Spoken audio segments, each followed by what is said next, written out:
बिस्मिल्लाहिर्रहमानिर्रहीम। Lecture number 40, Tuesday 18 मार्च। हम लोग ने जो टॉपिक शुरू किया हुआ था वो है लाइफ लॉन्ग लर्निंग। और हमने लाइफ लॉन्ग लर्निंग के तकरीबन हर पहलू पे बात की। लाइफ लॉन्ग लर्निंग क्या है, उसकी क्या इंपॉर्टेंस है और उसका दीगर एजुकेशन सिस्टम से या जो एजुकेशन की मेथोडोलॉजी से क्या फ़र्क है। Life long learning examination point of view से, कराची यूनिवर्सिटी की एग्जामिनेशन पॉइंट ऑफ व्यू से एक इम्पॉर्टेंट टॉपिक है।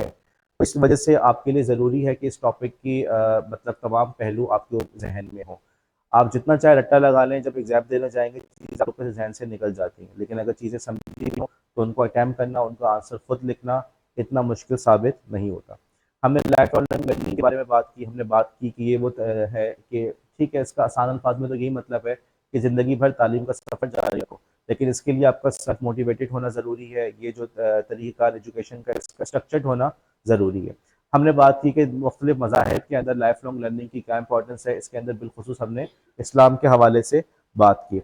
उसके बाद हमने लाइफ लॉन्ग लर्निंग को ज़िंदगी के दूसरे जो टीचिंग सीखने के तरीक़ेकार होते हैं उनके ऊपर हमने उसका कंपैरिजन किया। मसलन हमने यहाँ पे बात की थी एवरीडे एक्सपीरियंसेस की, कि रोज़मर्रा ज़िंदगी में तजुर्बात होते हैं, वो भी तो हमें इसको सिखा रहे होते हैं, लेकिन वो लाइफ लॉन्ग लर्निंग नहीं है। लाइफ लर्निंग के लिए लाजिम है कि आपकी जो नॉलेज की डेप्थ में इजाफा हो रहा हो, आपके इस पर बाकायदा तौर पे इंटेंशन के साथ आपके एफर्ट्स लग रहे हों और साथ ही साथ आप उस नॉलेज को कहीं पे अप्लाई कर सकें। उसके बरखिलाफ जो एवरीडे एक्सपीरियंसेस होते हैं वो सिचुएशनल होते हैं।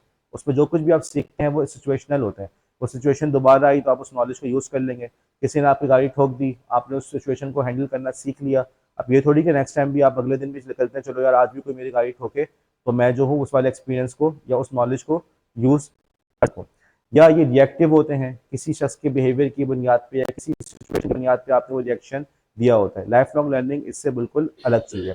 फिर हमने लाइफ लॉन्ग लर्निंग को कंटिन्यूस प्रोफेशनल डेवलपमेंट सीपीटी से भी कंपेयर किया। हमने इस बात को जाना कि सीपीटी जो है वो लाइफ लॉन्ग लर्निंग का एक हिस्सा है, एक सबसेट है, लेकिन लाइफ लॉन्ग लर्निंग खुद जो है वो एक बहुत ब्रॉडर कॉन्सेप्ट है। जबकि सीपीटी जो है वो अगरचे वो लाइफ लॉन्ग लर्निंग का हिस्सा है, लेकिन वो किसी एक हिस्से के ऊपर फोकस कर रहा होता है। उसके बाद हमने आज कॉलेज में मौजूद प्रोफेसर हबीब अहमद साहब की एग्जाम्पल दी कि ये हमारे लिए एक ऐसी एग्जाम्पल है लाइफ लॉन्ग लर्निंग की जो मैं समझता हूँ कि आप सबके लिए मोटिवेशन का बाइस बनेगी। कि किस तरीके से उन्होंने अपनी फैमिली ऑब्लिगेशंस के बावजूद, फाइनेंशियल इश्यूज़ के बावजूद, हेल्थ इश्यूज़, एज इश्यूज़ के बावजूद उन्होंने अपनी पीएचडी ना सिर्फ कंप्लीट की, बल्कि पीएचडी कंप्लीट करते ही वो फ़ौरन ही उन्होंने अपना एक पोस्ट ग्रेजुएट कोर्स भी उन्होंने शुरू कर दिया। और उसमें उन्होंने अपने किसी फाइनेंशियल बेनिफिट को मद्देनज़र नहीं रखा कि मुझे कोई अनाउंस मिलेगा, बल्कि उन्होंने सिर्फ और सिर्फ इसलिए किया कि मैं अपनी पढ़ाई को, अपने जो लाइफ लॉन्ग लर्निंग को मैं कंटिन्यू करूं। उसके बाद हमने बात की कि लाइफ लॉन्ग लर्निंग की आपकी तालीम, आपकी ज़िंदगी में क्या इंपॉर्टेंस है। अब देखो ये बड़े इंपॉर्टेंट एस्पेक्ट है। अगेन जो पेपर में सवाल आएगा वो कराची यूनिवर्सिटी वाले को कुछ इसी किस्म का सवाल देंगे, मैं नहीं दूंगा। कराची यूनिवर्सिटी वाले कुछ इसी किस्म का सवाल देते हैं। टीचर्स के लिए क्या इंपॉर्टेंस है, अब आपके जहन में क्लियर हो। जब हम यहाँ पहुंचे थे हमने बात की थी कोविड की एग्जाम्पल दी, हमने एआई की एग्जाम्पल दी, हमने आज के बच्चों की इमोशनल इंटेलिजेंस की बात की कि आज से 50 साल वाला बच्चा और आज के बच्चे में बहुत ज़्यादा फ़र्क है। आप पहले वाले को जिस तरीके से फिजिकली उसको पनिशमेंट कर सकते थे, आज के दौर में ऐसा मुमकिन नहीं है। हमने फिर बात की इसके अलावा हमने बच्चों की इमोशनल इंटेलिजेंस के अलावा हमने आजकल के जो लेटेस्ट इश्यूज़ है एडीएचडी या आपका ऑटिज्म, हमने इन तमाम इश्यूज़ के ऊपर भी बात की और कैसे इन तमाम इश्यूज़ को रिजॉल्व करने के लिए टीचर के लिए लाइफ लॉन्ग लर्निंग करना ज़रूरी है। फिर हमने यहाँ पे बात की आपकी 21st सेंचुरी के अंदर लाइफ लॉन्ग लर्निंग की क्या इंपॉर्टेंस है। और मैं एक बार फिर इस बात को रिपीट करूँ कि देखो बातें मिलती जुलती हैं, लेकिन जो सवाल पूछा जाएगा उसी के लिहाज से तुम्हें अपने आंसर को मॉडिफाई करना चाहिए। ये नहीं कि एक चीज़ रट्टा लगा ली तो हर जगह जाके उसी को ठोक दो। और मैं देखो यहाँ पे ये बात भी क्लियर करूँ कि आप लोग शायद इस बात को रियलाइज़ करें कि आईसीटी के जो टॉपिक्स हैं ना, अगर आप लोग जैसे आगे बढ़ोगे, एक तो अल्लाह करे हमारी कोशिश कामयाब हो कि इस सेमेस्टर को पूरा करने के बावजूद या यहाँ से ग्रेजुएट होने के बाद भी आप आईसीटी की जो चीज़ें लर्न कर रहे हैं उस पर अमल करते रहें। ऐसा ना हो कि आपने इन्फोग्राफिक सिर्फ इसलिए बनाया कि सर ने असाइनमेंट दिया था और बाद में आप ना बनाएं। इसी तरीके से लाइफ लॉन्ग लर्निंग को सिर्फ एग्जामिनेशन पॉइंट ऑफ व्यू से ना पढ़ें, इस नीयत से पढ़ें कि हमने इसके ऊपर अमल भी करना है। तो इस टॉपिक के अंदर जो सवालात वगैरह हमारे पास आएंगे ना, आप देखिएगा आपको इंटरव्यूज़ वगैरह किसी अच्छी जगह जॉब के इंटरव्यू जाएंगे, वहाँ पे भी यही सवाल पूछेगा वो आपसे। डिपेंड करता है किस जगह जा रहे हैं। बाज़ जगह तो ऐसी होगी जो आपको बस तनख्वाह पूछेंगे, सीवी देखेंगे रख लेंगे। बाज़ जगह आपका इंटरव्यू होगा, वहाँ पे वो आपसे यही बातें करेगा। फ्लिप क्लासरूम क्या है, डबल फ्लिप क्लासरूम क्या होता है, लाइफ लॉन्ग लर्निंग टीचर के लिए क्या इंपॉर्टेंस है। तो इन बातों को ना तवज्जो से सुनो और इसको समझ के कोशिश करो, क्योंकि तुमसे जब यही सवाल पूछा जाएगा तो तुमने उसके हिसाब से आंसर देना है। ठीक है। अगर वो पूछा कि जी आपके स्टूडेंट के लिए लाइफ लॉन्ग लर्निंग की क्या इंपॉर्टेंस है, तो वहाँ पे आप बात करेंगे कि जी मेरा जो बच्चा है, जो मेरा स्टूडेंट है, वो ग्लोबल मार्केट में कॉम्पीट कर रहा है। टीचर के लिए क्या इंपॉर्टेंस है, वहाँ पे फिर आप कोविड की एग्जाम्पल देंगे, एआई की एग्जाम्पल देंगे। ठीक। आंसर एक ही जैसे मिलते जुलते हैं, लेकिन आपको आंसर सिचुएशन के हिसाब से चेंज करना होगा। हमने उसके बाद बात की, जैसे कि मैंने सेमेस्टर के शुरू में कहा था कि 21st सेंचुरी का जो फ्रेमवर्क है, स्किल्स का फ्रेमवर्क है, ये वो बुनियाद है, वो बीज है जिससे आईसीटी का पूरा दरख्त उग रहा है। ये वो बुनियाद है जिसके ऊपर आईसीटी की इमारत खड़ी हुई है। तो आप लोग के लिए मेरी कोशिश है कि हर टॉपिक को मैं 21st सेंचुरी स्किल फ्रेमवर्क से लिंक करूँ, कि किस तरीके से ये टॉपिक जो है 21st सेंचुरी स्किल फ्रेमवर्क के अंदर नजर आ रहा है। देखो, इसका मेरा मकसद, इस तरीके से मेरा मकसद ये है कि आपको 21st सेंचुरी स्किल फ्रेमवर्क जो था ना, उसकी इंपॉर्टेंस को रियलाइज करें। और आप लोग अगर एक दफ़ा उसकी इंपॉर्टेंस को रियलाइज कर लिया और आप उसकी जो स्किल्स है ना, वन बाय वन उसके स्किल्स पर ही तवज्जो दें। आपको सोचें कि यार मैं अपनी कम्युनिकेशन स्किल्स कैसे इंप्रूव करूँ, मैं कोलैबोरेशन कर भी रहा हूँ या नहीं कर रहा। अगर आपने ये भी कर लिया ना, तो ये भी आपकी पर्सनल लाइफ और आपकी प्रोफेशनल लाइफ के अंदर ग्रोथ के लिए मोर देन इनफ साबित हो, काफ़ी साबित हो जाएगा। ये बहुत विजनरी फ्रेमवर्क था, उसकी इंपॉर्टेंस को समझना चाहिए। उसके बाद फिर हमने बात की कि हम लाइफ लॉन्ग लर्निंग को हम किस तरीके से इसको हम अमल कर सकते हैं। इसके अंदर हमने डिफरेंट एस्पेक्ट्स के बारे में बात की, हमने सेमिनार्स की बात की, वेबिनार्स की बात की, वर्कशॉप्स और आपके टेक्निकल कोर्सेज हो गए, शॉर्ट कोर्सेज हो गए। हमने कहा कि एडवांस एजुकेशन को भी कंटिन्यू करना, ये भी लाइफ लॉन्ग लर्निंग है। हमने बात की ऑनलाइन फॉरम्स में पार्टिसिपेट करना, ये भी लाइफ लॉन्ग लर्निंग है। नॉलेज को शेयर करना, ये भी लाइफ लॉन्ग लर्निंग है। लेकिन सबसे जो इम्पोर्टेंट पॉइंट जो आप लोग के जहन में नहीं आया, ऑब्वियस नहीं होता, वो है कोलैबोरेशन। आदमी आपस में कोलैबोरेट करके भी बहुत कुछ सीख रहा होता है। बदनसीबी से कोलैबोरेशन वो चीज़ है जिस पे आप लोग अमल नहीं करते। अभी आप लोग का पहला सेमेस्टर है, आप लोग को नजर आएगा कि सेमेस्टर 5 तक आप लोग के जो ग्रुप्स बन रहे हैं ना, आपस में दोस्तियां हो रही हैं, सेमेस्टर 5 तक यही चलता रहेगा। आप लोग आपस में मिलके बैठे भी होंगे, वो हमेशा ऐसी तरह से आपस में मिलके बैठे हुए होंगे। जब हम बच्चों से कहते हैं कि बेटा ग्रुप तोड़ो, ठीक है, दूसरों से भी कम्युनिकेट करो, तो वो हमें जवाब देते हैं कि देखिए हमारी ना पूरी क्लास से सलाम दुआ है। देखो, बात सलाम दुआ तक नहीं है, बात है कोलैबोरेशन की। ठीक है। सलाम दुआ हम ये थोड़ी कह रहे हैं कि आपकी बाकी क्लास वालों से झगड़ा चल रहा है या दुश्मनी चल रही है। बात यह है कि बाकी क्लास वालों के साथ आपकी कोलैबोरेशन है या नहीं। होता क्या है कि हम लोग की दोस्तियां जो होती हैं वो हमारे कंफर्ट जोन के बेसिस पे होती हैं। हम किसी के साथ कंफर्टेबल फील करते हैं, किसी के साथ हमारी अंडरस्टैंडिंग होती है, तो उससे हमारी दोस्ती हो जाती है। हम उसी के साथ उठना बैठना पसंद करते हैं, विच इज़ फाइन। ठीक है, कोई मसला नहीं। लेकिन आपके लिए जब हम कोलैबोरेशन की बात करते हैं, मुख्तलिफ मिजाज के लोगों के साथ जाना, ठीक है, हम ये नहीं कह रहे कि पहली वाली दोस्ती को खत्म कर दो, हम ये कह रहे हैं कि भाई नए लोगों के साथ भी तुम उठने बैठने का तुम्हारे अंदर जज्बा हो। आप आगे चल के आपको स्कॉलरशिप्स ढूंढना है, और आपका जो दोस्तों का सर्कल है उसके अंदर स्कॉलरशिप की कोई बात नहीं हो रही। ठीक है, उनके गोल्स कुछ और है, वो अभी पढ़ाई को कंटिन्यू नहीं करना चाहते। अब आपको ऐसे सर्कल में जाना चाहिए, पुरानी दोस्ती को खत्म ना करें, लेकिन ऐसे नए सर्कल में जाने के अंदर आपके अंदर सलाहियत हो कि वहां पर जाके एडजस्ट हो सके, वहां पर जाके कोलैबोरेट कर सकें और उस सर्कल का हिस्सा बन सकें जहाँ पे स्कॉलरशिप्स के बारे में बात हो रही है, जहाँ पे लोग लाइफ लॉन्ग लर्निंग की बात कर रहे हो, जहाँ पे लोग अपने स्किल्स को इम्प्रूव करने के बारे में बात कर रहे हो। और ये बात आपको नजर आएगी, एक से व्हाट्सएप ग्रुप की मिसाल ले लें। आप लोग 3 से 4 व्हाट्सएप ग्रुप के कम से कम मेंबर्स होंगे, हर ग्रुप के अंदर अपनी बातें चल रही है। कहीं पे खाने की रेसिपी शेयर की जा रही है, कहीं पे जो है बस वो खबरें शेयर की जा रही है, कराची के साथ ये हो रहा है, कराची में वो हो रहा है, कहीं पे कुछ और शेयर किया जा रहा है। लेकिन अब आपका काम है कि जी आप लोग जो है ऑनलाइन ऐसे ग्रुप्स को ढूंढें जहाँ पे बात हो रही हो एजुकेशन के हवाले से, जहाँ पे बात हो रही हो शॉर्ट कोर्सेज के हवाले से। बहुत सारे शॉर्ट कोर्सेज, बहुत सारी जॉब्स, बहुत सारी स्कॉलरशिप्स अखबार में अनाउंस नहीं होती, वो ऐसी सर्कल से पता चलते हैं। लेकिन ये उसी वक्त होगा जब हम अपने कंफर्ट जोन से बाहर निकलने को तैयार हो। हम लोग अपने कंफर्ट जोन से बाहर निकलने को तैयार नहीं होते। अब मैं अपनी क्लास के अंदर इस बात की कोशिश करता हूँ कि बिठाते हुए लोगों को रैंडमाइज करने की कोशिश करता हूँ, इधर बैठ जाओ, उधर बैठ जाओ, तुम आगे जाओ, तुम पीछे जाओ।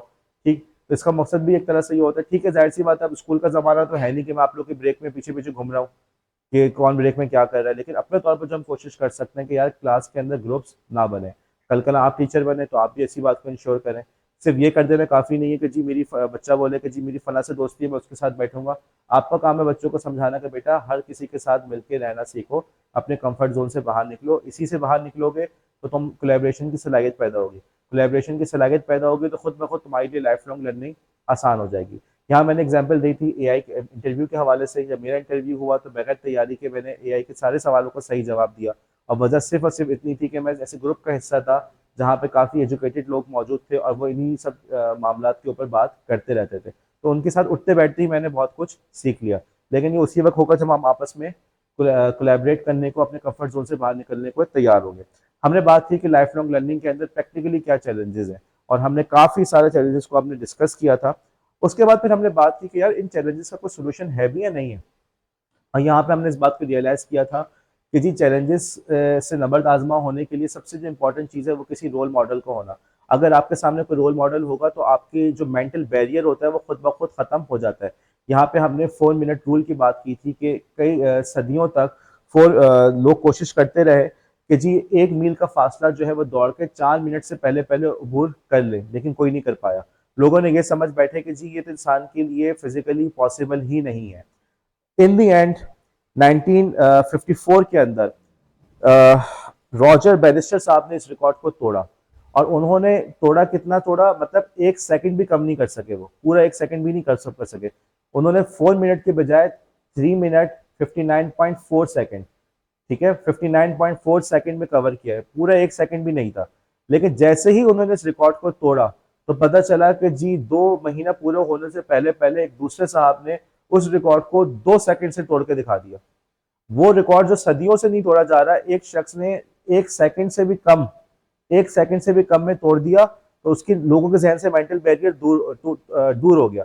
इधर मेंटल बैरियर तोड़ा तोड़ा तो पता चला कि जी 2 महीने के अंदर अंदर लोगों ने 2 सेकंड भी बचा के दिखा दिया। 2 सेकंड पहले भी इस 4 मील को 4 मील के फासले को अबूर करके दिखा दिया।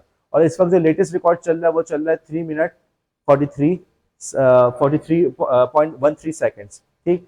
तो कहाँ ये चीज, एक रिकॉर्ड को लोग सदियों से तोड़ नहीं पा रहे, इधर एक बंदे ने जरा सा करके दिखा दी तो लोगों के खुद ब खुद हिम्मत में इजाफा हो गया। यही चीज हमें नजर आती है फ्लाइंग के अंदर।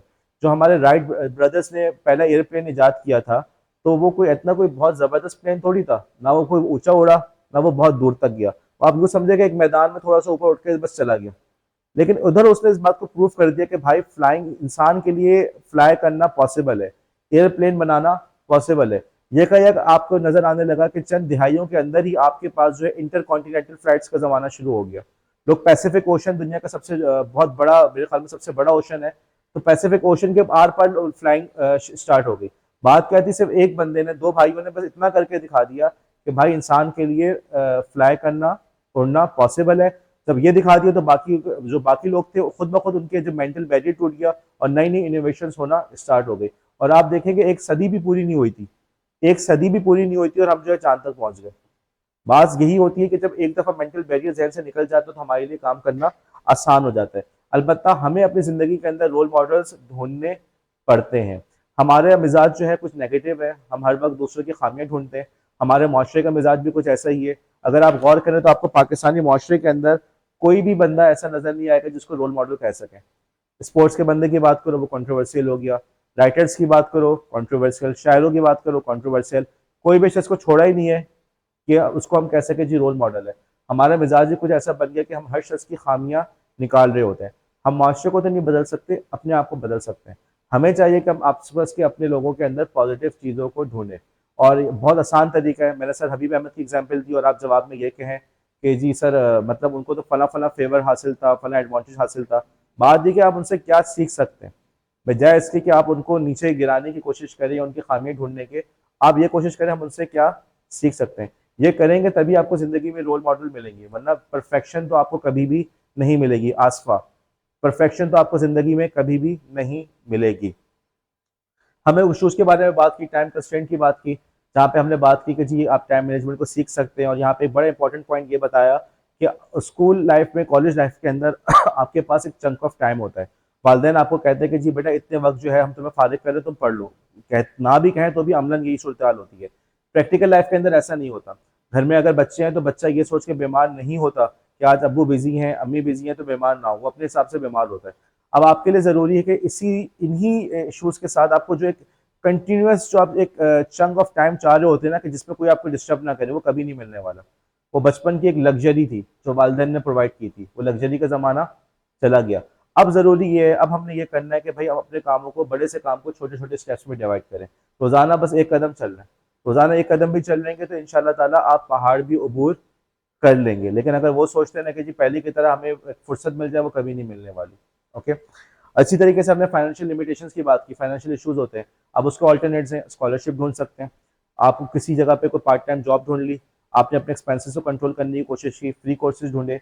इसके अलावा मैं ये भी बता दूं कि जो ऑनलाइन कोर्सेज हो रहे होते हैं, अगर वो पेड भी होते हैं, बाज़ दफ़ा उनको अगर ईमेल की जाए कि मेरा ताल्लुक पाकिस्तान से है और इसीलिए मैंने ईमेल पे इतनी लंबी चौड़ी क्लास ली थी।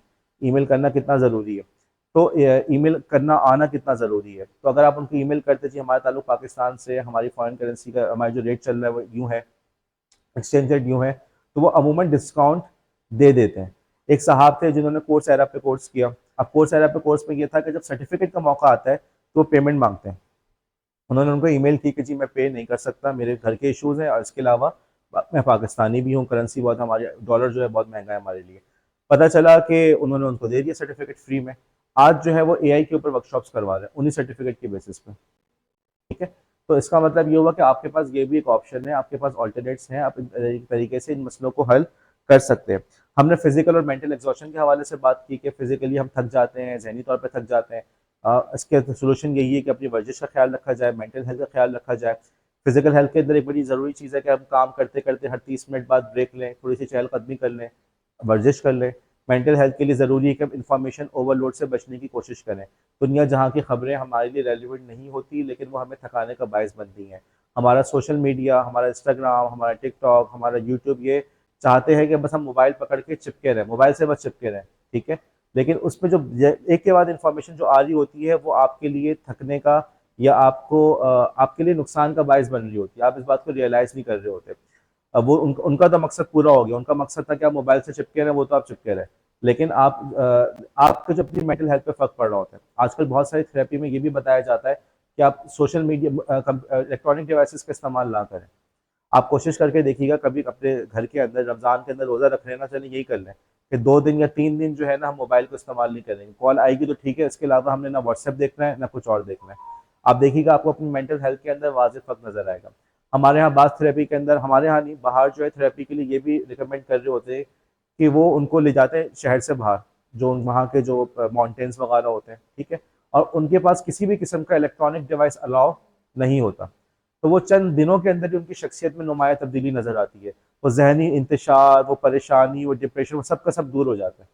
तो ये जो इलेक्ट्रॉनिक डिवाइसेस है ना, जिस तरीके से हम ये जो हमें एक एडिक्ट बना रहे हैं, चरसी बना रहे हैं, ठीक है, एक नशे ही बना रहे हैं, ये भी हमारी सेहत को नुकसान पहुंचाने का एक बहुत बड़ा, हमारी मेंटल हेल्थ को नुकसान पहुंचाने का बहुत बड़ा जरिया है। अब यूज़ किए बगैर चारा नहीं है, लेकिन आदमी को अंदर सेल्फ कंट्रोल इतना डेवलप हो कि भाई घर जाके हमने, जब मैं फॉर एग्जांपल मेरी कोशिश ये होती है अपने मोबाइल वगैरह के लिए कि भाई मैं फला मौके पर ही इसको देखूंगा, मैंने टाइम मुकर्रर कर लिया, या मैं 15 मिनट के देखूंगा उसके बाद मैं हटा दूंगा, फिर भले किसी की कॉल है, किसी का मैसेज है। हमारे डीजी साहब जो अभी मौजूदा डीजी साहब हैं, नवेज रब साहब, वो किसी ज़माने में मुझसे बहुत नाराज़ भी थे कि ताला कॉल फ़ौरन नहीं उठाता। अब इसकी वजह ये थी कि मेरा तरीका था, मैं घर जाके फ़ोन को अलग करके रख देता था, काम करता था, 1 घंटे बाद जाके मैंने फ़ोन उठाया, जिसकी कॉल ही उसको कॉल बैक कर दिया। तो बहरहाल इसके पॉजिटिव पॉजिटिव एस्पेक्ट इतने ज़्यादा थे कि मैं उनकी नाराज़गी के बावजूद मैंने इस बात को कंटिन्यू किया। तो बहरहाल ये सब बातें हैं जिसके ज़रिए से आप लाइफ लॉन्ग लर्निंग को इंश्योर कर सकते हैं। यहाँ पे बताने का मकसद ये है, अगेन, जब इस कॉलेज से, क्लास से बाहर निकले तो भाई इस बातों पे अमल भी करना है, जैसे पेपर पास करने के लिए हम नहीं पढ़ रहे। तो आपके जहन में ये हो कि आपके पास कोई से भी चैलेंज आए, कोई सी भी मुश्किल आए, तो इतना जहन में हो कि भाई उस मुश्किल का हल मौजूद है, या आपके अपने हाथ में है। अगर फिजिकली आपको फिटनेस का इशू आ रहा है तो ये भी आपके अपने हाथ में है, एक्सरसाइज करना कौन सा मुश्किल है। लोग एक्सरसाइज नहीं करते, लेकिन जब डॉक्टर फिजियोथेरेपी रिकमेंड करते तब वो पैसे दे दे के फिजियोथेरेपी करते हैं, और उससे पहले उनको बोलते रहो भाई वर्जिश कर लो, तो वो कहते हैं टाइम नहीं है। ओके। मेंटल हेल्थ का इशू आ रहा है, आप मेंटली टायर्ड हैं, तो अगेन ये भी आपके अपने हाथ में। तो जो चीज़ें अपने हाथ में, कम से कम उस पर तो अमल करें, वरना इसके कोई लाइफ लॉन्ग पे अमल करना, लाइफ लॉन्ग लर्निंग पे अमल करना नामुमकिन नहीं है। अब हम बात कर लेते हैं सर्च के हवाले से। आपको याद है मैंने आप लोग के ग्रुप के अंदर एक असाइनमेंट दिया, छोटा सा असाइनमेंट था, राइट? हम उस असाइनमेंट के बारे में बात करते हैं। अगर आप लोग अपना मोबाइल निकाल लें, ये स्क्रीनशॉट था, यही था। ओके, और सवाल क्या था मेरा, इस बुक का टाइटल मालूम करें जहां से ये स्क्रीनशॉट लिया गया है। आप लोगों ने किस तरीके से इस काम को किया, अब जिससे पूछूंगा वही बताएगा। जी, फातिमा, फातिमा कैसे किया?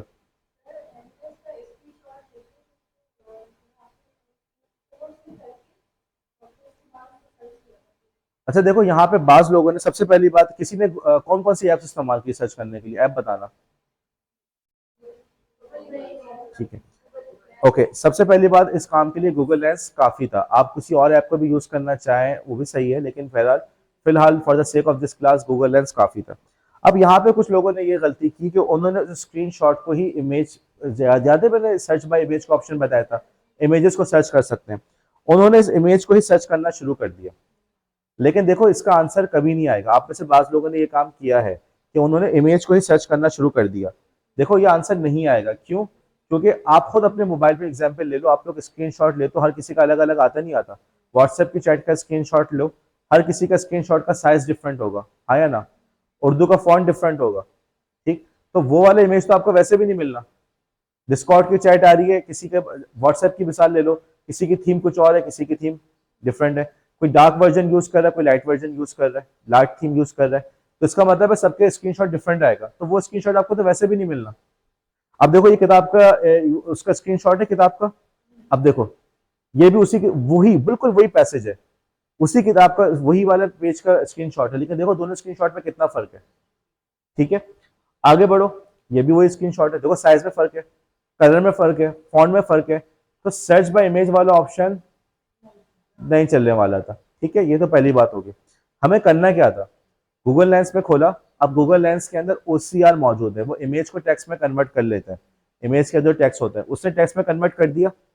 मैंने उसके अंदर टेक्स्ट के किसी हिस्से को सिलेक्ट किया, और उस हिस्से को सिलेक्ट करने के बाद मैंने सर्च करना था। यहाँ तक बात समझ में आई?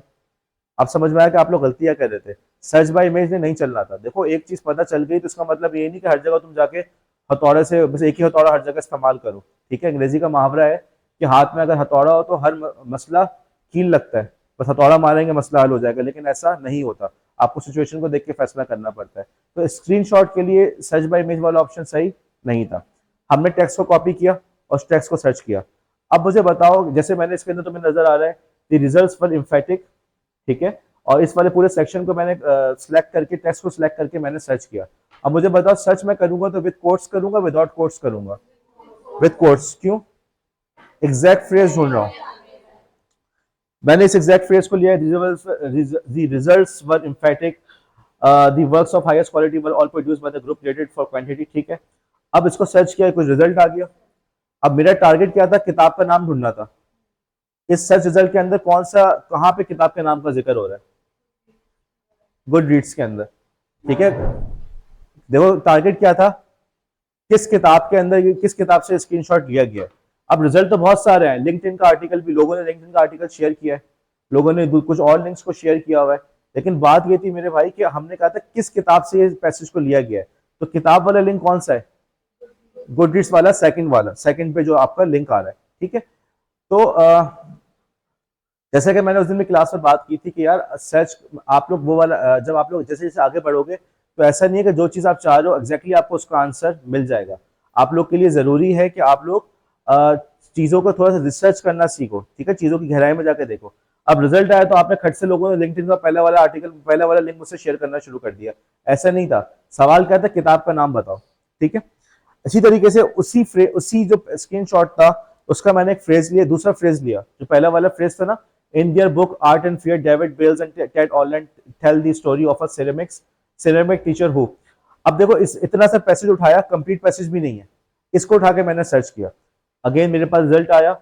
अब देखो रिजल्ट के अंदर मुझे इस रिजल्ट से पता चला किस किताब की बात हो रही है, black box thinking by Matthew Syed. समझ रहे हो बात को? किताब का नाम क्या था, उस किताब तक हमें पहुंचना था। थोड़ा सा अपना क्रिटिकल थिंकिंग के स्किल्स को यूज करना हमारे लिए जरूरी था इस प्रॉब्लम को सॉल्व करने के लिए। अब बाज लोग, बल्कि अक्सर लोग यही कर रहे हैं, इसी किताब की तस्वीर मुझे दे रहे हैं, art and fear, art and fear, अक्सर लोगों ने यही किया है, इसी किताब का स्क्रीनशॉट मुझसे शेयर कर रहे हैं। या समझो मिसाल के तौर पे किताब लिख रहे हैं, ठीक है, किताब का नाम है शहाबनामा मसलन, या चलो मैं लिख रहा हूँ अपनी किताब, मेरी किताब का नाम है तलहा की जिंदगी। अब मैं किताब के अंदर कहीं पे लिखूंगा कि खुद खुद लिख रहा हूँ, मैं लिखूंगा क्या कि तलहा की, मेरी किताब तलहा की जिंदगी में मैंने लिखा था, उस वही किताब है ना? ऐसा तो नहीं होता, मैं किसी दूसरी किताब का हवाला दूंगा। मैं कहूंगा कि जी बानो कुस्सिया के अफसाने के अंदर यूं हुआ था, मुमताज मुफ्ती किताब में यूं हुआ था, दूसरी किताबों को हवाला दूंगा। तो इतना तो बिल्कुल ऑब्वियस सी बात है कि उस किताब के अंदर जो स्क्रीनशॉट दिया है वो बंदा फ्रेज इस किताब का रेफरेंस दे रहा है। ये थोड़ी का आर्ट एंड फेयर से इसको लिया हुआ है। समझ रहे हो बात को? सवाल समझने की जरूरत थी कि सवाल है क्या। मुमकिन है आप लोग के पेपर में कुछ इसी किस्म का सवाल आ जाए कि स्क्रीनशॉट दिया हुआ और आपने उसको ढूंढ के बताना हो। अगर मुझे अलाउ कर दिया प्रिंसिपल साहब ने पेपर के अंदर मोबाइल इस्तेमाल करना, और इसी से अंदाजा लगा लें कि पेपर सिनेरियो बेस होगा, तो इतना आसान नहीं है जितना आप लोग समझ रहे हैं, जो आप लोग इतने मजे से छुट्टियां करते फिर रहे हैं। अच्छा जी, टारगेट क्या था हमारा? किताब, किताब का नाम क्या है? किताब का नाम मैथ ब्लैक बॉक्स थिंकिंग। ये रही वो किताब, इस किताब को ढूंढ रहे थे। ठीक है, और उस किताब का ये पेज पेज पूरा आपके सामने, इस पेज के अंदर मैंने येलो कलर से हाईलाइट किया हुआ उसी पैसेज को। ये उस किताब का पेज भी आपके सामने आ गया। ठीक है, तो ब्लैक बॉक्स थिंकिंग जो किताब थी वो किताब भी हमें इस तरह से मिल गई। बात समझ में आ गई? गलती समझ में आई? जी।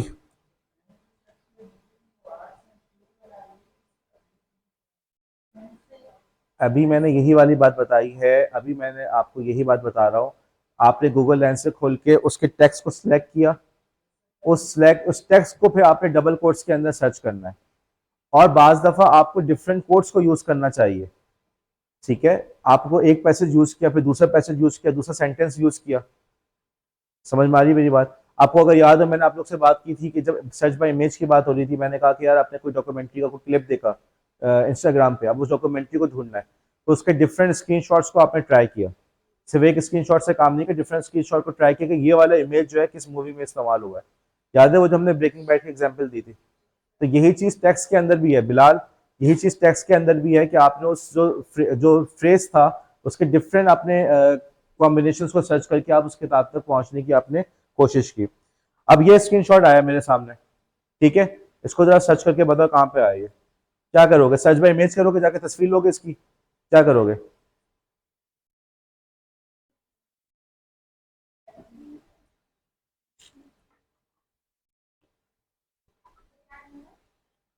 बस ये आर्टिकल की किसी ने मुझे तस्वीर भेजी है, मुझे बता दो ये कहाँ कहाँ क्या है, क्या कौन सा आर्टिकल है, नहीं है, क्या है, कोई ऐसे है, कोई किताब है, क्या है, मुझे नहीं पता।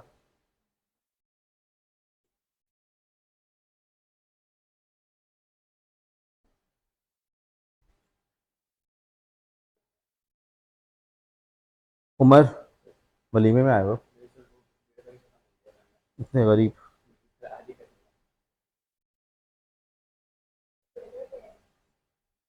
क्या किया क्या आपने? जी। माहा, क्या करना है मुझे बताओ, स्टेप बताओ क्या करोगे ये बताओ। स्टेप बताओ क्या करोगे ये बताओ। इमेज सर्च करोगे? जो क्या क्या क्या टेक्स्ट, टेक्स्ट का नाम बोलो, पढ़ के बता दो। ठीक है, कोर्स के अंदर, ठीक है, सर्च किया, क्या आंसर आया? हुमा क्या आया? रमशा?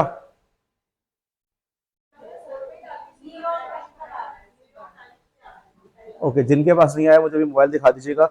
न्यूयॉर्क टाइम्स का आर्टिकल है ये आर्टिकल आपको नजर आ रहा है? ऑथर उसका जो है एक स्क्रीनशॉट, जो उस आर्टिकल का स्क्रीनशॉट भी मैंने शेयर कर दिया।